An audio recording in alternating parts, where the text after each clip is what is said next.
Morning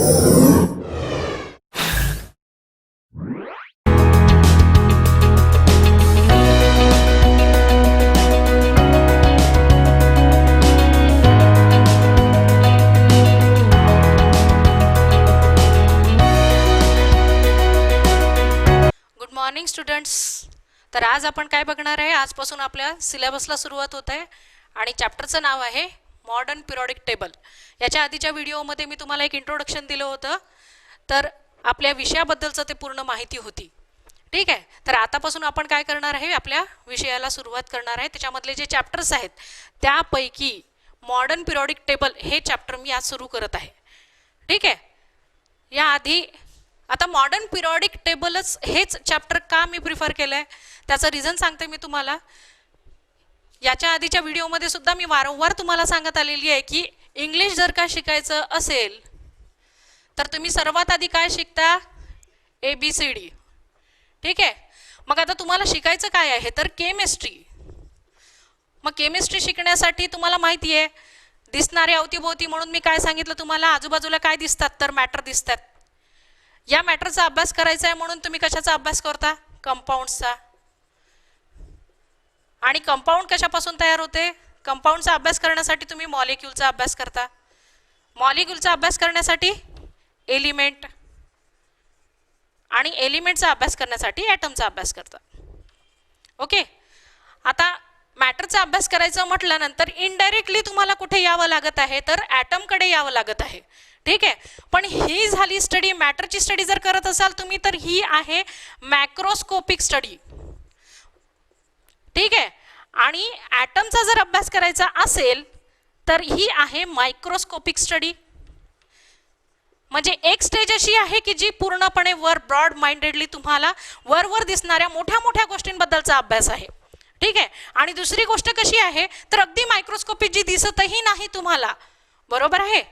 तर ह्या गोष्टींचा अभ्यास करायचा असेल, मॅटरचा अभ्यास करायचा असेल तर इकडे जायचं आहे. मग आपण काय करूयात, याच्यामधला मार्ग काढूयात. कोणता तर काय, ॲटमपेक्षा वरचं कोण आहे ज्याच्याबद्दल आपल्याला माहिती थोडीफार घ्यायची आहे, ते काय आहे तर एलिमेंट आहे. का बरं, कारण ॲटमची स्टडी ही तर आपल्याला करायचीच आहे, पण त्यात पूर्वी तुम्हाला जर का पूर्ण मॅटर आणि ॲटम ह्याबद्दलचा अभ्यास करायचा असेल तर ॲटम कशामध्ये असतो, तो असतो एलिमेंटमध्ये. मॅटर कशापासून तयार होते तर एलिमेंट पासून तयार होते. म्हणजे दोघांचाही संबंध कोणाशी आहे तर एलिमेंटशी संबंध आहे. त्याच्यामुळे आपण सर्वात आधी कशाबद्दल माहिती करून घेणार आहे, एलिमेंट्स बद्दल. कारण एलिमेंट्स पासूनच मॅटर तयार होते आणि ॲटम हा कोणाचा भाग आहे तर एलिमेंटचा भाग आहे. म्हणून आता जसं आपण अभ्यास करत असताना, कशाचा, जिओग्राफीचा अभ्यास करताना जमिनीच्या आत आणि जमिनीच्या वर, म्हणजे आपल्याला माहिती काय पाहिजे, आधी सर्वात आधी तर जमीन माहिती पाहिजे, बरोबर आहे. तर तसंच इथे जर का तुम्हाला एलिमेंट माहिती नसतील तर तुम्ही पुढे गेल्यानंतरही तुम्हाला मागे यावं लागेलच. त्यामुळे हा पिरियड किंवा हे चॅप्टर मी चूज केलेलं आहे कशा करता तर तुम्हाला सर्वात आधी बेसिक पासून घेऊन जाण्यासाठी आणि एलिमेंटची माहिती देण्यासाठी. ठीक आहे, तर या चॅप्टरबद्दल आता आपण सुरुवात करूयात. सर्वात आधी आपण थोडासा इतिहास बघूयात. काय आहे इतिहासामध्ये तर तुम्ही 10वीच्या वर्गामध्ये शिकलेले आहे modern periodic table, periodic classification of element असं त्या लेसनचं नाव होतं. Periodic classification of elements. Under this title you learn elements up to atomic number 30. म्हणजे तुम्ही पिरियडिक क्लासिफिकेशनमध्ये तिथे 10व्या वर्गापर्यंत जे एलिमेंट्स शिकलेत ते किती आहेत तर ॲटॉमिक नंबर 30 पर्यंत. कोण कोण सांगू शकेल, कोणाला माहिती आहे? हां, यस, व्हेरी गुड, बरोबर आहेत. तर hydrogen, helium, lithium, beryllium, boron, carbon, nitrogen, oxygen, fluorine, neon, हे पहिले 10 एलिमेंट्स आहेत. ठीक आहे, आता बऱ्यापैकी सगळ्यांना माहिती असेल काय आहे तर नामगल, सिपस कलर कसा, sodium, magnesium, aluminium, silicon, phosphorus, sulphur, chlorine, argon, त्याच्यानंतर पोटॅशियम आणि कॅल्शियम, अशा प्रकारचे elements tip of the tongue काही मुलांना पाठ झालेले आहेत, कारण त्यांच्या मार्क्सवरूनच लक्षात येतं आपल्याला काय माहिती आहे आणि काय नाही ते. ठीक आहे, तर तरीही आता आपण परत एकदा त्याच्यामध्ये बघणार आहेत तर एलिमेंट्स. पण आता जे शिकणार आहे ते कशाबद्दल शिकणार आहे, तर हे जे एलिमेंट्स आहेत ते असेच कुठेही ठेवलेले नाही आहेत, तर त्यांची अरेंजमेंट कशामध्ये आहे, तर पिरियॉडिक टेबलमध्ये. आणि पिरियॉडिक टेबलबद्दल आधी आपण काय सुरुवात केली होती, तर periodic it is a table. आता हा एक टेबल आहे, पण कसा टेबल आहे, 4 पायाचा टेबल नाही आहे हा. 4 पायाचा टेबल आहे का, नाही. मग हे काय आहे, तर रोज अँड कॉलम्स आहेत. काय आहेत हे, रोज आणि कॉलम्स आहेत, ज्यांना आपण आपल्या केमिस्ट्रीच्या लँग्वेजमध्ये काय म्हणतो, रोज म्हणजेच काय, तर पिरियड्स, आणि कॉलम्स म्हणजेच काय, तर ग्रुप्स. याच्यामध्ये पिरियड्स किती आहेत, तर 7, आणि ग्रुप्स किती आहेत, तर 18. त्याचं सब क्लासिफिकेशन काय आहे, तर 7 ए टाईपचे असतात, 7 बी टाईपचे असतात. त्यानंतर ए आणि बी मध्ये नसणारे 3 ग्रुप्स असतात, आणि 0 ग्रुप ज्याला कोणताही प्रकार नाही किंवा ज्याचा ऑक्टेट कंप्लीट आहे, जे कोणत्याही रिएक्शनमध्ये भाग घेत नाहीत, अशा प्रकारचे 0 ग्रुप एलिमेंट तो एक आहे. तर हिशोब बघा इथे आता, ए टाईपचे 7, बी टाईपचे 7, 7 आणि 7 14, 14 अधिक 3 17, 17 आणि 1 18, अशा प्रकारे हा हिशोब आहे. लक्षात आलं का सगळ्यांना. 18 ग्रुप्स आहेत, त्या 18 ग्रुपपैकी आपण जे सॉर्टिंग केलेलं आहे या पिरियॉडिक टेबलमध्ये जे आपल्याला डिस्ट्रीब्युशन शिकवलेलं आहे ते distribution A B, non A B आणि 0 अशा पद्धतीचं दिलेलं आहे. तर आता याची मांडणी करण्याच्या काही पद्धती आहेत. तर आतापर्यंत तुम्ही बघितलं असेल सगळ्यांना पिरियॉडिक टेबल हेक्टिक आणि कठीण वाटत असतो. त्याचं कारणच हे आहे की आपल्याला त्याच्या मागचे हा कसा तयार झाला याच्याबद्दलचं रिझनच माहिती नाही, कारणच माहिती नाहीये. आणि हा का आहे याच्याबद्दलचा सगळ्यांना प्रश्न पडतो. हो बरोबर आहे, पिरियॉडिक टेबलचं क्लासिफिकेशन सगळ्यांना 12वी पर्यंत आहे, बरोबर आहे. कारण काय आहे तर साक्षी, हां बरोबर आहे, SPDF. SPDF हे चॅप्टर्स तुम्हाला आहेत, अशा टायटल खाली तुम्हाला लेसन्स आहेत. कशामध्ये, आता येणाऱ्या 11वी 12वी मध्ये. ठीक आहे, तर बघूयात बाकीचं आपण नंतर बघूयात क्वेश्चन्स वगैरे. आधी आपण याच्याबद्दल बघूयात पिरियॉडिक टेबलबद्दल. ठीक आहे, तर आता इथे जे काही दिलेलं आहे त्याच्याप्रमाणे मी काय सांगितलं, रोज म्हणजे काय पिरियड्स आणि ते 7 असतात, कॉलम्स म्हणजे काय ग्रुप ते 18 असतात. ठीक आहे, तर याच्यामध्ये आता आपल्याला सर्वात आधी शिकायचं आहे अरेंजमेंट, आणि ती अरेंजमेंट करण्यामागचं रिझन काय आहे. तर बघा काय सांगितलेलं आहे, ॲटम कसा असतो. What is atom, atom is a smallest tiny particle. What is atom? Atom is the smallest tiny particle which is made up of 2 parts. Which is made up of 2 parts. First one is a nucleus and another one is the orbit. Atom चे parts किती आहे असं जर का मी तुम्हाला विचारलं तर काय सांगणार तुम्ही? तुम्ही मला सांगणार atom चे 2 पार्ट असतात, बरोबर, न्यूक्लियस आणि ऑर्बिट. ऑर्बिटलाच आपण काय म्हणतो, शेल. यालाच आपण काय म्हणू शकतो, एनर्जी लेवल.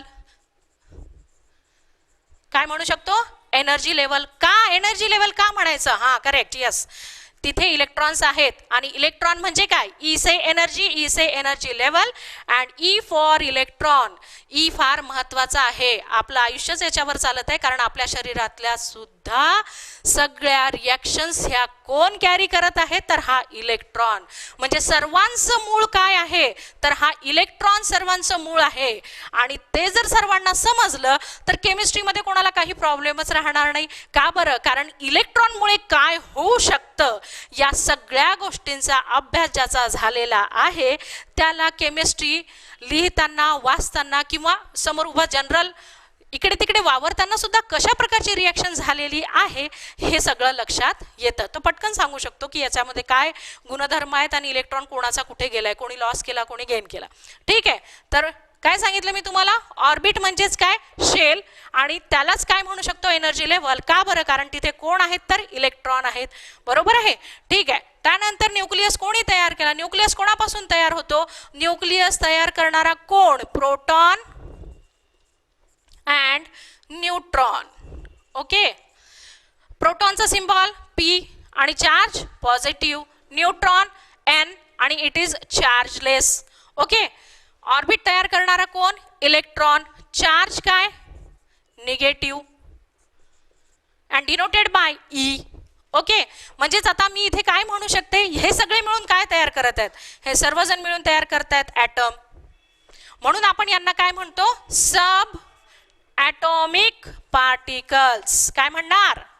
सब ॲटॉमिक पार्टिकल्स. कारण हे सगळे कशाचे घटक आहेत? ॲटम्सचे घटक आहेत. आणि यांच्यापासून हे मिळूनच काय तयार होतो? तर ॲटम तयार होतो. दोन वेगळे वेगळे भाग ते तयार करतात. आता आकृतीप्रमाणे जर दाखवायचं झालं, अगर हमको डायग्रामेटिकली इसको रिप्रेजेंट करना है, तो see here, this is the circle which is called as a nucleus. आत्ताच मी इथे सांगितलंय तुम्हाला की न्यूक्लियस प्रोटॉन आणि न्यूट्रॉन पासून तयार होतो आणि त्या न्यूक्लियसच्या बाहेरचा जो भाग आहे त्याला आपण न्यूक्लियसचा बाहेरील भाग, म्हणजेच मराठीमध्ये म्हणत आहे न्यूक्लियसचा बाहेरील भाग, न्यूक्लियस के बाहर का भाग, उसको कहा जाता है extra nuclear part. Extra nuclear part which is also called as orbit. और एक वर्ड है इसके लिए, क्या है? शेल. इसके अलावा क्या कहेंगे? Energy level. क्यों? Energy level. आत्ताच थोड्या वेळापूर्वी सांगितलं मी, काय सांगितलं? की इलेक्ट्रॉनमुळेच हा ऑर्बिट तयार झालेला आहे. ठीक आहे, तर याचे दोन पार्ट सांगितले मी तुम्हाला. आता तिसरा सांगते. 10वी पर्यंत तुम्ही दोन पार्ट बघितलेत, कोणते कोणते? न्यूक्लियस आणि ऑर्बिट. पण आता ह्याच्या पुढे तुम्हाला जो बघायचा आहे तो पार्ट म्हणजे कोणता आहे? तर between these two parts, nucleus and orbit, there is a space. That space is called as a orbitals. यालाच काय म्हणतो आपण? ऑर्बिटल्स. ओके. आणि यांना डिनोट करण्याच्या पद्धती आहेत. हां, बरोबर आहे, SPDF. ऑर्बिटल्स कसे असतात? SPDF. ठीक आहे, म्हणजे बऱ्यापैकी काही जणांना माहिती आहे ऑर्बिटल्स म्हणजे काय. ठीक आहे. न्यूक्लियस काय सांगितलं मी तुम्हाला? प्रोटॉन आणि न्यूट्रॉन पासून तयार होतो. प्रोटॉन कुठे आहे? न्यूक्लियस मध्ये आहे. आणि प्रोटॉनचा चार्ज काय असतो? पॉझिटिव्ह असतो. त्याच्यामुळे न्यूक्लियसचा चार्ज सुद्धा काय असणार आहे? तर न्यूक्लियसचा चार्ज असेल पॉझिटिव्ह. काय रिझन आहे त्यामागचं? त्याचं रिझन हे आहे की तिथे प्रोटॉन, जो न्यूक्लियस जो तयार झालेला आहे तो प्रोटॉन आणि न्यूट्रॉन पासून तयार झालाय. न्यूट्रॉन जरी तिथे असेल तरी न्यूट्रॉनला कोणत्याही प्रकारचा चार्ज नसतो. त्यामुळे फक्त न्यूक्लियसला पॉझिटिव्ह चार्ज प्रोटॉनमुळे येतो. ठीक आहे. नेक्स्ट कोण आहे? तर ऑर्बिट. ऑर्बिट म्हणजेच एक्स्ट्रा न्यूक्लियर पार्ट मी तुम्हाला सांगितले, तो कोणापासून तयार झालाय? इलेक्ट्रॉन पासून तयार झालाय. आणि इलेक्ट्रॉनचं मास हे निग्लिजिबल असतं. इलेक्ट्रॉनचं मास काय असतं? निग्लिजिबल असतं. त्यामुळे याच्यावरचा तसाही चार्ज आपल्याला माहिती आहे. इलेक्ट्रॉनचा चार्ज काय आहे? तर मायनस चार्ज आहे. ठीक आहे. आणि या दोघांच्या मधली जी जागा आहे त्याला म्हणतात ऑर्बिटल्स. आता बघूयात पुढे की हे जे ऑर्बिट्स आहे या ऑर्बिट्सला डिनोट करण्यासाठी अल्फाबेट्स यूज केलेले असतात. ते अल्फाबेट्स कोणते आहेत?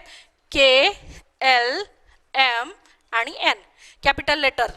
ठीक आहे. आणि ऑर्बिटल्सला डिनोट करण्यासाठी जे वर्ड्स आहेत, जे सिम्बॉल्स आहेत ते कोणते कोणते आहेत? एस, पी, डी आणि एफ. सध्या एवढे लक्षात ठेवा. याच्यानंतर डिटेलमध्ये काय आहे ते मी तुम्हाला आता एक्सप्लेन करणारच आहे.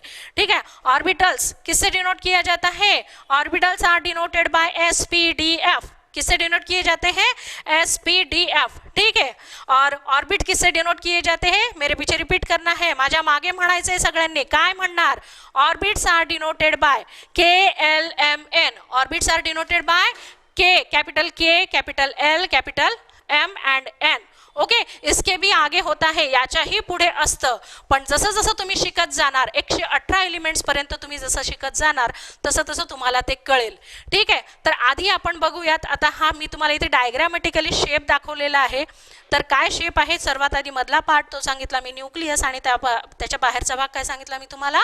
तर तो आहे म्हणजे ऑर्बिट. ठीक आहे. एवढं लक्षात आलं सगळ्यांना? ओके. पुढे जाऊयात. नेक्स्ट. आता ह्याच्यामध्ये काय करायचं आहे? आता मी तुम्हाला सांगितलं ॲटमचे हे दोन पार्ट्स आहे आणि या ॲटमच्या पार्ट्स मधूनच ही अरेंजमेंट पिरियॉडिक टेबलची झालेली आहे. तर मी तुम्हाला काय सांगितलं? तर इथे ऑर्बिट आहेत आणि ह्या न्यूक्लियस आहे. आता ह्या ऑर्बिटमुळेच इलेक्ट्रॉन्स ॲटम्स जे आहेत ते ओळखल्या जातात आणि त्याची इलेक्ट्रॉन टेंडन्सी सुद्धा ओळखली जाते. ती कशी? ती आता आपल्याला बघायची आहे. ठीक आहे. तर आता ॲटॉमिक नंबर म्हणजे काय? पिरियॉडिक टेबलमध्ये काय अरेंज केलेलं आहे? पिरियॉडिक टेबलमध्ये कुणाची अरेंजमेंट असते? हां, बरोबर आहे, एलिमेंट्स. किती आहेत elements? 118. Okay. How many elements are present in periodic table? 118. ठीक है. तर आता याच्याकडे जाऊयात आपण. 118 बरोबर आहे. But arrangement of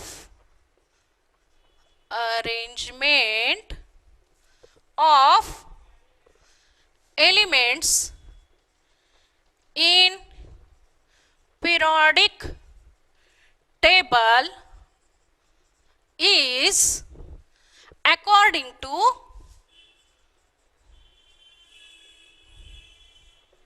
number of protons or electrons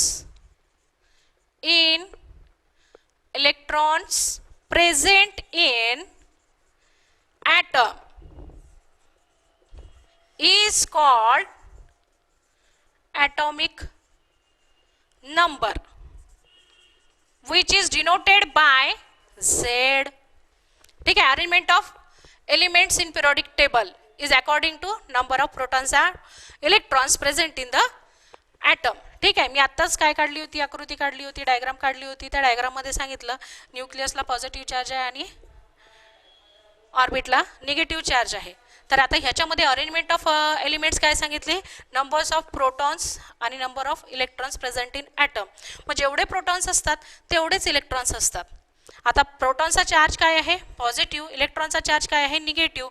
म्हणजेच positive is equal to negative. Positive is equal to negative. Therefore atom is electrically neutral. Atom is electrically neutral. Question येतो तुम्हाला, काय असतो question, why the atom is electrically neutral. असा question विचारल्यानंतर तुम्ही त्याचा answer काय देणार आहे, protons is equal to neutrons, protons is equal to electrons. That means positive is equal to negative. That's why the atom is electrically neutral. आता electrically शब्द का आला इथे, कारण हे दोन्हीही चार्जेस कशाचे आहेत, तर हे इलेक्ट्रिकल चार्जेस आहेत, पॉझिटिव्ह आणि निगेटिव्ह. कारण चार्ज डेव्हलप होतो. तर आता प्रोटॉन इथे पॉझिटिव्हली चार्ज आहे म्हणून आपण, आणि प्रोटॉन कशामध्ये आहे, इथे न्यूक्लियसमध्ये आहे. त्याच्यामुळे आपण याला शब्द यूज करणार आहे न्यूक्लिअर चार्ज. कोणता शब्द यूज करणार आहे, तर न्यूक्लिअर चार्ज. बरोबर आहे. आता ह्याच्यामध्ये न्यूक्लिअर चार्ज असण्याचं कारण काय सांगितलं मी तुम्हाला, प्रोटॉनवर चार्ज आहे, तो कोणता आहे, पॉझिटिव्ह, आणि तो कुठे आहे, न्यूक्लियसमध्ये असल्यामुळे आपण न्यूक्लियसचा चार्ज म्हणजे न्यूक्लिअर चार्ज असं म्हणत आहे. कळलं. याच्यामध्ये काही कोणाला डिफिकल्टी. ठीक आहे. ॲटॉमिक नंबर कळलं. ठीक आहे. आता ॲटॉमिक नंबर म्हणजे काय, number of protons and electrons present in atom. मग आता मी काय इथे देणार आहे, Z is equal to P is equal to E. Formula काय होणार त्याचा, atomic number is denoted by Z. इथे लिहिलंय मी, atomic number is denoted by Z. आणि झेड म्हणजेच काय, तर नंबर ऑफ प्रोटॉन्स, आणि प्रोटॉन्स म्हणजेच काय, नंबर ऑफ इलेक्ट्रॉन्स. कारण हे कसे असतात, सारखेच असतात. ठीक आहे. आणि ह्या ॲटॉमिक नंबर प्रमाणे अरेंजमेंट केलेली आहे. आता हे आता आपल्याला बघायचं आहे की इलेक्ट्रॉन्स, आगे हमको देखना है कि इलेक्ट्रॉन्स जो है वो इलेक्ट्रॉन्स किस ऑर्बिट में कितने होते हैं और किस तरह से इनको कैलकुलेट किया जाता है. ठीक है. हाँ ठीक है. बीच बीच में हिंदी में भी बात करनी है, थोड़ा थोड़ा बीच में भूल जाते हैं. ठीक है, याद दिया, अच्छी बात है. ठीक है आयान, थैंक यू. अब देखते हैं आगे. Let's see what is the formula to calculate the number of electrons present in orbit. The formula is 2n square. What is the formula, 2n square. ये 10th में भी था आप लोगों को, 10व्या वर्गात सुद्धा हा फॉर्म्युला होता तुम्हाला. काय होता फॉर्म्युला, 2n स्क्वेअर. n म्हणजे काय, n यानी क्या है, n यानी number of orbit. Number of orbit. अब किसके लिए कैलकुलेट करना है, फर्स्ट ऑर्बिट के लिए कैलकुलेट करना है. तो इसलिए n इज इक्वल टू 1 हुआ. What is the formula, 2n square. That's why क्या आएगा आगे, 2 into 1 square, that is the 2. क्योंकि पता है आपको 1 का स्क्वायर 1 ही होता है. Okay, that means this are the number of electrons present in first orbit. यानी k में कितने इलेक्ट्रॉन्स होते हैं, k में कितने, 2 इलेक्ट्रॉन्स होते हैं. ये हमने कैलकुलेट किया यहाँ से, क्योंकि फर्स्ट ऑर्बिट का सिंबल क्या है, k. सेकेंड ऑर्बिट का सिंबल क्या है, l. उसके आगे m and then next n. तो यहाँ पर हम देख सकते हैं, आता इथे आपण बघू शकतो, पहिला जो ऑर्बिट आहे त्याला k म्हणायचं, दुसरा जो आहे त्याला l, तिसऱ्याला m, चौथ्याला n. ओके, जसे जसे ऑर्बिट वाढत जातील तसं तसं तुम्हाला तो नंबर टाकायचा आहे त्याच्यामध्ये आणि तुम्हाला कळेल की त्याच्यामध्ये किती नंबर ऑफ इलेक्ट्रॉन्स असतात. ठीक आहे, तर आता बघूयात n इज इक्वल टू, आता k साठी मी काय सांगितलं इथे 2 इलेक्ट्रॉन्स आपण कॅल्क्युलेट केलेले आहेत. आता काय बघायचं आहे, कोणासाठी, l साठी. बरोबर आहे, 18. कसे कॅल्क्युलेट केले बघूयात. 2n² म्हणजे 2 इंटू, आता n ची किंमत घेतली आहे आपण 2, कारण दुसऱ्या नंबरचा ऑर्बिट आहे. n इज इक्वल टू 2 घेतलाय. फॉर्म्युला 2n² प्रमाणे 2 into 2² is equal to 2 into 4 is equal to 8 electron. तर एल मध्ये किती इलेक्ट्रॉन्स असतात, 8 इलेक्ट्रॉन्स असतात. लक्षात ठेवायचं, कॅल्क्युलेशन बरोबर करायचं. ठीक आहे, किती इलेक्ट्रॉन्स, 8 इलेक्ट्रॉन. नंतर एम साठी किती, n इज इक्वल टू 3 आहे, त्याप्रमाणे 3² 2 into 9 is equal to 18 electrons. m के लिए कितने हैं, 18 electrons. Next n is equal to 4 आ गया है, तो 2 into 4² that is 2 into 16 equals to 32 electrons. यानी फर्स्ट ऑर्बिट के लिए कितने इलेक्ट्रॉन्स, फर्स्ट ऑर्बिट के लिए 2, सेकंड के लिए 8, थर्ड के लिए 18 एंड देन 32. ओके, आगे जाएंगे. अब इसको मैं अगर डायग्रामेटिकली रिप्रेजेंट करती हूँ आप लोगों के सामने तो ये ऐसी दिखेगी. ठीक है, दिस इज द न्यूक्लियस. ठीक है, ये फर्स्ट ऑर्बिट, ये सेकंड ऑर्बिट, थर्ड और ये फोर्थ. ठीक है, अब हम यहां पर लिखते हैं, आता मी इथे लिहिणार आहे फर्स्ट शेल K, इथे L, M आणि N. ठीक आहे, आता याच्यामध्ये घेऊयात आपण काय, नंबर ऑफ इलेक्ट्रॉन्स. K करता 2 इलेक्ट्रॉन्स, L 8 इलेक्ट्रॉन्स, फिर 18 इलेक्ट्रॉन्स एंड 32 इलेक्ट्रॉन्स. समझ में आ गया. अकॉर्डिंग टू ऑर्बिट, ऑर्बिट प्रमाणे याचे इलेक्ट्रॉन्स मी इथे तुम्हाला कॅल्क्युलेट करून दाखवलेले आहेत. आणि हा जो रूल आहे ह्याच प्रमाणे इथे अरेंजमेंट आहे, हे तुम्हाला मी आता सिद्ध करून दाखवणार आहे. हा पिरियॉडिक टेबल जो अरेंज केलेला आहे तो 2, 8, 18, 32 या नियमाप्रमाणेच अरेंज केलेला आहे, हे मी तुम्हाला दाखवणार आहे. आता ते कसं काय तर बघूयात आपण स्टेप बाय स्टेप. ठीक आहे, तर आता इथे काय काढलाय मी, पिरियॉडिक टेबलचं एक स्ट्रक्चर काढलेलं आहे आणि त्या स्ट्रक्चरमध्ये मी इथे सध्याचं लिहून ठेवलेलं आहे की S block, P block, D block आणि एफ ब्लॉक. कारण या पूर्वीच्या व्हिडिओमध्ये, इसके पहले वीडियो में मैंने क्या एक्सप्लेन किया था कि पिरियॉडिक टेबल फिजिकली 3 कैटेगरीज में एलिमेंट्स को डिवाइड करता है, मेटल्स, नॉन मेटल्स एंड मेटोलाइट्स में. ठीक है, उसके अलावा मैंने बताया था आप लोगों को अकॉर्डिंग टू इलेक्ट्रॉनिक कॉन्फिगरेशन, म्हणजे इलेक्ट्रॉनिक कॉन्फिगरेशन प्रमाणे सुद्धा त्याचं डिस्ट्रीब्यूशन होतं आणि कॅटेगरीज पडतात त्याच्या. तर काय आहे, एस, पी, डी आणि एफ या 4 कॅटेगरीज परत होतात त्याच्यामध्ये. आणि आता यांची अरेंजमेंट आपल्याला इथे करायची आहे. कोणाची तर एलिमेंट्सची, कारण टोटल किती आहेत एलिमेंट्स म्हटलं मी 118 प्रमाणे आता यांची अरेंजमेंट करायची आहे आपल्याला. तर आता बघूयात. तर आता arrangement of elements in the periodic table by the rule. आता त्यापूर्वी मी तुम्हाला काय सांगितलंय की थोडंसं आपण हिस्ट्रीकडे वळूयात की पिरियॉडिक टेबल ज्या वेळेला तुम्ही 10व्या वर्गामध्ये लर्न केला त्यावेळेला तुम्ही काय काय बघितलं होतं, कोणत्या कोणत्या शास्त्रज्ञांची नावं बघितली होती. तर ती कोणता होता, डोबेरायनर ट्रायड्स बघितलेला आहे तुम्ही. ज्या वेळेला 30 एलिमेंट्सचा शोध लागला होता त्या 30 एलिमेंट्सची अरेंजमेंट डोबेरायनरने केली आणि त्याला आपण काय म्हटलं होतं, डोबेरायनर्स ट्रायड्स. आणि मराठीमध्ये याला डोबेरायनर्सची त्रिके असं म्हणून ओळखतात. ठीक आहे, त्यानंतर कोण आला होता तर न्यूलँड. कारण ही जी अरेंजमेंट आहे कोणती, ट्रायड्सची जी अरेंजमेंट आहे, 3 सिमिलर प्रॉपर्टीज असणारे जे एलिमेंट्स आहे ते सर्वांसाठी मॅच होत नव्हते, सगळ्यांसाठी तो रूल लागू होऊ शकत नव्हता. त्यामुळे काय झालं मग, बाकीच्या उरलेल्या एलिमेंट्सचा सुद्धा त्यांची अरेंजमेंट त्यांच्या सिमिलर प्रॉपर्टीज प्रमाणे अरेंजमेंटचा अभ्यास पुढे कोणी केला तर न्यूलँडने केला. आणि त्यांनी काय म्हटलं तर त्याचा लॉ आपण काय म्हणून ओळखतो, न्यूलँड्स ऑक्टेव्ह रूल. ठीक आहे. त्याचा रूल काय म्हणून ओळखतो? Newlands octave rule. का बरं? तोपर्यंत त्याचे एलिमेंट्स किती सापडलेले होते? 56. त्याच्यानंतर पुढे 60 एलिमेंट्स झाले. पण हे सुद्धा सगळं अरेंज करत असताना त्यांना परत एकदा लक्षात आलं की ह्या सिमिलर प्रॉपर्टीच्या एलिमेंट्स आपण आणण्याचा जो प्रयत्न करत आहे त्याच्यामध्ये हे सर्वांना लागू पडत नाही. म्हणून मग पुढे याची अरेंजमेंट कोण करायला गेलं? तर मेंडेलिव्ह करायला गेला आणि त्यांना बऱ्यापैकी ती अरेंजमेंट चांगली झाली. तर त्याच्यामध्ये हे करत असताना त्यांना हे लक्षात आलं की आता ही जी अरेंजमेंट आहे ॲटॉमिक मासेस प्रमाणे, या तिघांनी पण जी अरेंजमेंट केली आधी सुरुवातीची ती कशाप्रमाणे केलेली होती? ॲटॉमिक मासेस प्रमाणे केलेली होती. पण ॲटॉमिक मासेसच्या ऐवजी सुद्धा ही अरेंजमेंट आपण ॲटॉमिक नंबर प्रमाणे करू शकतो. हे परत कोणाला एकदा लक्षात आलं? तर मेंडेलिव्हला आलं लक्षात. पण पुढे ती अरेंजमेंट कोणी केली? तर मोझलेने केली. त्याच्यामुळे मेंडेलिव्हचा सुरुवातीचा लॉ काय होता?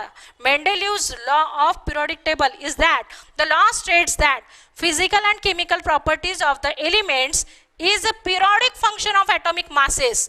ज्या वेळेला त्यांनी अरेंजमेंट कशाप्रमाणे केली होती? जसं डोबेरायनर आणि न्यूलँडनी केलं होतं तसंच सुरुवातीला कोणी केलं? मेंडेलिव्हने केलं. आणि त्याच्यावरून त्यांनी एक लॉ सांगितला, तो होता the law states that physical and chemical properties of elements is the periodic function of atomic masses. याचाच अर्थ काय आहे?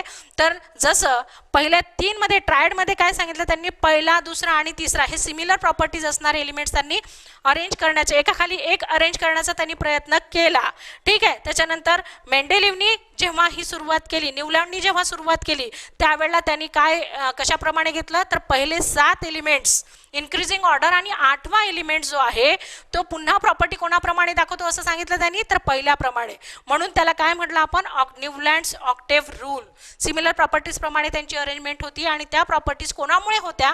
तर त्या ॲटॉमिक मासेसमुळे. प्रॉपर्टीज किसकी वजह से थी? तो ॲटॉमिक मासेस की वजह से जो प्रॉपर्टीज आती हैं उनकी वजह से अरेंजमेंट हुआ था. ठीक है, ओके. तो उस वजह से मेंडेलिव का लॉ था physical and chemical properties of the elements are periodic function. Periodic का मतलब क्या होता है? पिरियडिक म्हणजे काय? तर 7 एलिमेंट झाल्यानंतर परत 8वा जो एलिमेंट येतो तो प्रॉपर्टी कोणाप्रमाणे दाखवतो? पहिल्या एलिमेंट प्रमाणे दाखवतो. Very good. ठीक आहे. पण नंतरचा लॉ त्यांनी काय बदलला? तर त्यांनी काय सांगितलं? लॉ तसाच, physical and chemical properties of elements is a periodic function of what? Next, atomic number. आता त्यांनी काय सांगितलं लॉ? तर physical and chemical properties of the elements are the periodic function of atomic number असं त्यांनी सांगितलं. म्हणजेच याचाच अर्थ काय केलं त्यांनी? Arrangement of elements in periodic table is according to atomic number. आता ॲटॉमिक नंबर म्हणजे काय मी ते तुम्हाला सांगितलं. इथे काय सांगितलं? ॲटॉमिक नंबर म्हणजेच atomic number is denoted by Z and Z is P. Z is equal to P and P is equal to E. आणि झेड म्हणजे काय सांगितलं डेफिनेशनमध्ये मी तुम्हाला? की ॲटॉमिक नंबर म्हणजेच number of protons or number of electrons present in atom. Number of protons or number of electrons present in atom is called as a atomic number. ठीक आहे. हे लक्षात आलंय सगळ्यांना आता? ठीक आहे. त्याच्यानंतर आता बघूयात आता इथे अरेंजमेंट असणारी. आता इथे हा रूल मी तुम्हाला आधी डिस्कस केलाय की एका ऑर्बिटमध्ये किती इलेक्ट्रॉन्स असतात त्याचा रूल काय आहे? 2n². हे पण झालंय आपलं. म्हणजे k मध्ये 2, l मध्ये 8, m मध्ये 18 आणि n मध्ये 32. चला एकदा माझ्यासोबत सगळ्यांनी रिवाइज करायचं आहे. k 2, l 8, m 18 and n 32.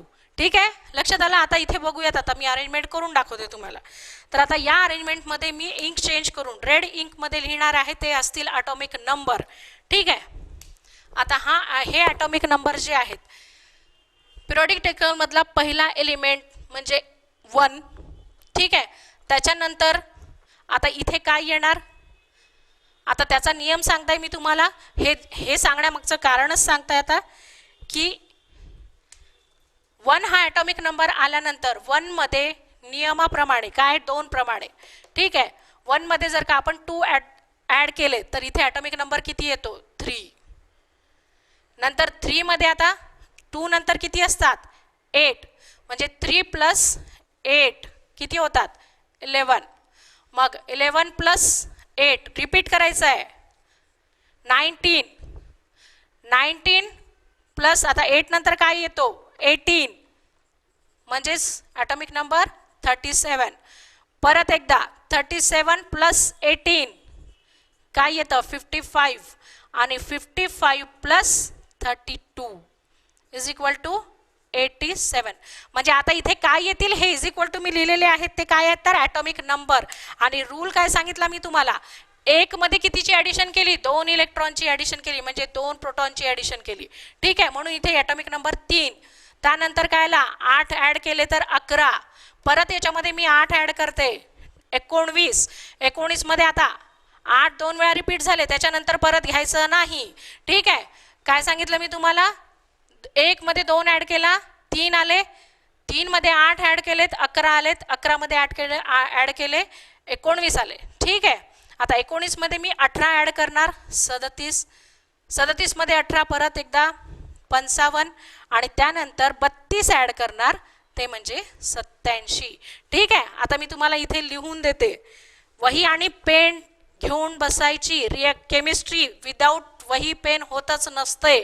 ठीक आहे, त्याच्यामुळे आठवणीने वही पेन घेऊन बसायची. आता मी ही इन्स्ट्रक्शन तुम्हाला आधी दिली नाही का बरं, कारण मला असं वाटतं तुम्ही तेवढे मॅच्युअर आहात की स्वतःची वही पेन व्हिडिओ बघताना घेऊन बसायचे आणि शॉर्ट नोट्स घ्यायच्या. ठीक आहे, इनफ मॅच्युअर आहात तुम्ही तेवढे. आता परत एकदा मी इथे लिहून दाखवते नियम तुम्हाला, म्हणजे तुम्हाला लक्षात येऊन जाईल पूर्णपणे कोणाला आलं नसेल तर. ठीक आहे, बघा ॲटॉमिक नंबर किती लिहिला होता मी, 1 लिहिला होता. 1 मध्ये कितीची ॲडिशन केली, 2ची ॲडिशन केली. 1 + 2 3, नंतर 3 + 8 11, 11 + 8 19, 19 + 18 37, 37 + 18 55 आणि 55 + 32 किती होतात 87. ठीक आहे, आता डिफरन्स लक्षात आला तुम्हाला. हा डिफरन्स म्हणजेच काय आहे तर आपल्या ऑर्बिट्समध्ये असणारे नंबर ऑफ इलेक्ट्रॉन्स. सगळ्यांनी व्यवस्थित लक्षात ठेवा, कारण कुठेही दिलेलं नाहीये. पुस्तकामध्ये जरी तुम्ही वाचायला गेलेत तर तुम्हाला तिथे दिसणार नाही हा नियम दिलेला. ठीक आहे, हा आपण आपला आता पुढे पुढे स्टडी करत जायचं आहे. ठीक आहे, ऑर्बिटमध्ये काय असतं 2 8 18 आणि 32 हा नियम आहे. पहिल्या ऑर्बिटमध्ये 2, दुसऱ्या ऑर्बिटमध्ये 8, नंतर 18 आणि नंतर 32. पण आता इथे आपले जे पिरियड्स आहेत त्या पिरियड्स प्रमाणे 8 रिपीट होतात, 18 रिपीट होतात आणि पुढच्या कॉलमसाठी 32 सुद्धा रिपीट होतात. आता इथे 32 का रिपीट झाले नाही, कारण इथे ॲटॉमिक नंबर 1 होता. ॲटॉमिक नंबर किती होता 1, त्याच्यामुळे 2 ला घ्यावा लागला आपल्याला. ठीक आहे, पण आता इकडे जो शेवटचा कॉलम आहे, ग्रुप जो आहे 0 ग्रुप आहे, त्याच्यामध्ये ऑलरेडी ॲटॉमिक नंबर 2 आलेला आहे. त्याच्यामुळे आपल्याला इथे 2 घेण्याची आवश्यकता नाही. ठीक आहे, म्हणून डायरेक्ट ॲडिशन आपण आता 8 8ची करणार आहे. म्हणजे आता इथे जो नियम होता तो काय होता, फर्स्ट ग्रुपसाठी काय नियम लागला 2 8 8 18 18 आणि 32 एवढ्याची ॲडिशन लागली. ठीक आहे, तर शेवटच्या ग्रुपसाठी तुम्ही काय करणार आहे, शेवटच्या ग्रुपसाठी मी तुम्हाला काय सांगत आहे लक्षात ठेवायचं. 15 मिनिटामध्ये हार्डली तुमचा पिरियडिक टेबल तुम्ही स्वतः ड्रॉ करू शकाल. हे नियम एकदा तुम्हाला लक्षात आले की. ठीक आहे, दुसरा हे कोणासाठी आहे तर ग्रुप 1 साठी लागलेला नियम आहे. हा ग्रुप 1 साठी लागलेला नियम काय होता 2 8 8 18 18 32. ठीक आहे, आता 0 ग्रुपसाठी म्हणजे शेवटचा inert gases of element, inert gases element. ठीक आहे, 0 ग्रुपसाठी काय नियम लावायचा आहे आपण 8 8 18 18 32 32. कोण करून दाखवेल पटापट, चला सांगा मला. दिसतंय मला स्क्रीनवर किती जणांचा आलेला आहे आन्सर. हां ठीक आहे, 2 3 आलेले आहे, बरोबर, गुड. तर आता याच्यामध्ये ॲडिशन करूयात आपण इथे. आणि काय येईल बघा, आता 2 मध्ये ॲडिशन केल्यानंतर काय येतो ॲटॉमिक नंबर 2 मध्ये 8ची ॲडिशन किती येणार 10. 2 + 8 10, 10 + 8 18, 18 + 18 36, 36 + 18 54, 54 + 32 86 and 86 + 32 118. बघा पिरियडिक टेबलमध्ये किती एलिमेंट्स आहेत 118 आहेत, बरोबर आहे. शेवटचा 118 आलेला आहे. याचा अर्थ आपण ज्या नियमाप्रमाणे मी जो नियम तुम्हाला सांगते आहे तो नियम जो आहे करेक्ट आहे. पहिला आणि शेवटचा ग्रुप आपण ठरवून घेतलेला आहे. आता आपल्याला यांच्यामध्ये जे काही आहे ते आता फिलअप करायचं आहे. ते फिलअप करण्याची मेथड तुम्हाला परत एकदा सांगते मी तुम्हाला. तोच नियम. आता ह्याच्या पुढे काय लागणार आहे? 3च्या नंतर कोण येतं? 4. 11 नंतर कोण येतं? 12. 20 नंतर कोण? 19 नंतर कोण येणार? 20. 38, 56 आणि 88. आता हे कसं काय झालं? मी एक एकने का वाढवलं? कारण बघा नियम 4 + 8 12, 12 + 8 20, 20 + 18 38, 38 + 18 56, 56 + 32 88. म्हणजे हा पण नियम तिथे बरोबर आहे. ठीक आहे, लक्षात आलं आता सगळ्यांना? आता कधी कधी काय होतं, तुम्ही डायरेक्ट वहीवर सगळे डब्बे काढून घेता आणि त्याच्यानंतर मग पिरियडिक टेबल काढण्याचा प्रयत्न करता. तर इथे हा ब्लॉक जो रिकामा आहे तो काही जणांना कळतो, काही जणांना कळत नाही. तर ज्यांना कळालाय, ज्यांना जशाचं तसं स्ट्रक्चर काढता येतं त्यांनी ठीक आहे, पण ज्यांना नाही काढता येत त्यांनी एकमेकांना क्रॉस चेक कसं करायचं? आता तर क्रॉस चेक करण्याची काय पद्धत आहे बघा. आता किती ग्रुप्स आहेत? 18 ग्रुप्स आहेत. ग्रुप्स किती आहेत टोटल? 18. त्याच्यापैकी तुम्ही कितीला नंबर दिलेला आहे एवढं लक्षात ठेवायचं. आता इकडे नंबर द्यायचे आहेत आपल्याला, त्याच्यामुळे आपण ह्याचा हिशोब करूया. बघा किती कॉलम्स आहेत म्हटलं? 1 2 3 4 5 6 7 8. हे 8 आणि हे मधले याचा अर्थ 10. कारण पूर्ण ग्रुप किती आहेत म्हटलं मी? 18. 18 पैकी किती आले तिकडे? हे 6 आणि हे 2 म्हणजे 8 आलेत. 10 मधून 8 मायनस केले, उरलेले हे म्हणजे किती? तर 10. ठीक आहे. आता इथे नंबर द्यायचे आहेत आपल्याला. आपण काय करणार? तर किती कॉलम्सला नंबर दिलेले आहेत बघा? 1 2 आणि 3. तर 18 मधून 3 मायनस करा, उरलेले किती? 15. ठीक आहे, म्हणजे 15 साठी आपल्याला नंबर द्यायचे आहेत. तर मग आता इकडे आलेला नंबर हा डायरेक्ट किती येतो ते बघा. आता इथे किती आहे? 4. ॲटॉमिक नंबर किती आलेला आहे? 4. 4 अधिक 15 किती येत आहे? 19. पण इथे आला किती? 10. याचाच अर्थ काय? मध्ये काहीतरी ब्लँक आहे. कळलं का? ब्लँक कसं चेक करायचं? तिथे एलिमेंट्स नाही, तिथे जागा रिकामी आहे. हे कसं लक्षात ठेवायचं आहे? तर 18 मधून 3 आधी मायनस केले, ज्यांना नंबर दिलेले आहेत तिथे आलं 15. नंतर ज्याला नंबर शेवटचा नंबरचा कॉलम घेतला आपण तो आहे 4 आणि ज्यांना नंबर नाहीत ते किती आहेत? तर 15. 4 अधिक 15 किती झाले? 19. आता इथे लिहूयात आपण नंबर. मग आता याला डिसेंडिंग ऑर्डर प्रमाणे घेऊयात आपण. तर डिसेंडिंग ऑर्डर प्रमाणे हे काय म्हणतं? 9 8 7 6 आणि 5. 4 तिथे आलेला आहे, म्हणजे आपला नंबर बरोबर आहे. ठीक आहे. आता याच्या नंतरचा नियम तुम्हाला मी सांगितलेला आहे. काय केलंय आपण? याच्या नंतरच्या नंबरमध्ये बघा इथे काय ॲडिशन केली होती? 2 मध्ये डायरेक्ट 8 ॲड केलेत. ठीक आहे, इथे पण 8 ॲड केलेत. नंतर 18 18 32 32. तीच ॲडिशन परत तुम्ही एकदा करू शकता. ठीक आहे, त्याप्रमाणे तुम्हाला लक्षात येतं. आता याचा अर्थ इथे 10 9 8 7 डिसेंडिंग ऑर्डर आलेली आहे. म्हणजे हा जो नियम इथे लागलेला आहे तोच नियम कोणाला लागला? या खालच्या पिरियडला सुद्धा लागलेला आहे. तर 18 नंतर डिसेंडिंग ऑर्डर 17 16 15 14 13 12 इकडे आलेला आहे. याचा अर्थ आपल्याला वेगळं काही करण्याची आवश्यकता नाही. ठीक आहे, त्यानंतर किती आलेला आहे? 36. आता 36 इथे 20 आलेला आहे. परत एकदा आपण बरोबर जातोय का ॲटॉमिक नंबरसाठी ते चेक करूयात. ठीक आहे, 20 अधिक 15 बरोबर आहे किती येते? 35. 36 नंबर तिथे आलेला आहे, 36 नंबर इथे आलेला आहे. त्याच्यामुळे आपण जे नंबर घेतलेले आहेत ते बरोबर आहेत. एकामागे एक आता काहीही अब्सेंट राहणार नाही. सगळे एलिमेंट्स तिथे पूर्णपणे भरून आहेत. ठीक आहे, म्हणून आपण पुन्हा आता इथून सुरुवात करूयात. आता कशी सुरुवात होणार आहे इथे? तर 21 22 23 24 25 26 27 28 29 आणि हे 30. ठीक आहे, पुढे 31 32 33 34 35 बरोबर आहे. ठीक आहे, कळलं सगळ्यांना? आता काय म्हटलं ते मी लक्षात आलं? ठीक आहे, आता पुढे जाऊयात. हां, करेक्ट, बरोबर आहे. ठीक आहे, त्याच्यानंतर 54 साठी आता इथे पण काही बदल नाहीये. त्याच्यामुळे या पिरियडसाठी जो नियम लागलाय तोच नियम खालच्या पिरियडसाठी सुद्धा लागणार. आता इथे सुद्धा काय एकामागे एकच सगळे येणार. म्हणून आता इथे 39 पासून ते 48 पर्यंत. ओके, त्याच्या पुढे बघूयात. 49 50 51 52 53 आणि 54. ठीक आहे, आता इथे तुम्हाला परत एकदा चेक करावं लागणार आहे, कारण इथे 14 एलिमेंटची ॲडिशन आहे हे तुम्हाला माहिती आहे. 10व्या वर्गामध्ये शिकले तुम्ही की पिरियॉडिक टेबलच्या खाली पुन्हा 2 कॉलम्स 2 रोज येत असतात, ज्या आहेत लॅन्थेनाइट सिरीज आणि ॲक्टिनाइट सिरीज. ठीक आहे, तर परत एकदा हिशोब करूयात कोणाबद्दल, तर या 2 रोज बद्दल. तर आता याच्यामध्ये इथे तुम्हाला माहिती आहे 56 नंतर 57 म्हणजे लॅन्थेनाइट सिरीज आहे आणि 89 म्हणजे ॲक्टिनाइट सिरीज आहे. तर आता त्यांचा परत एकदा हिशोब करूयात. आता काय हिशोब येते बघा, 57 प्लस 14, कारण इथे एक नंबर टाकलाय मी, वर 15 दिले होते, 15 मधून 3 मायनस केले होते. आता 18 मधून 4 मायनस करा, तिथे 18 मधून 3 मायनस केले होते, तर किती यायला पाहिजे नंबर, 7 आणि 4 11, 71 नंबर यायला पाहिजे.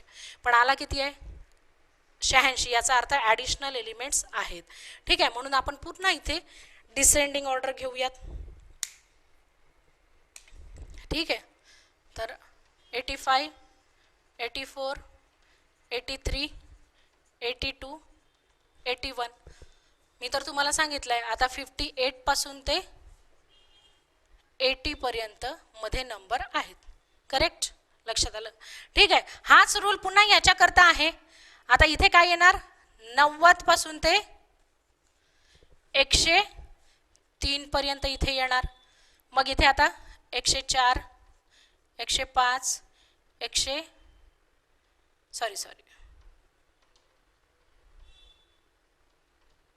112 पर्यंत इथे येणार. 90 पासून ते 112 पर्यंत येणार. त्यानंतर 113, 114, 115, 116, 117 आणि 118. कळलंय. आता फक्त याच्यामध्ये या व्हिडिओमध्ये मी तुम्हाला काय सांगितलंय, arrangement of atomic number in periodic table. आता याच्यानंतरच्या व्हिडिओमध्ये आपण काय बघणार, तर एलिमेंट्स कशा पद्धतीने अरेंज करायचे आणि त्यांना अरेंज करण्याची जी ट्रिक्स आहेत ती ट्रिक काय असेल याच्याबद्दलचा व्हिडिओ आपण नेक्स्ट टाइमला बघूयात. ठीक आहे.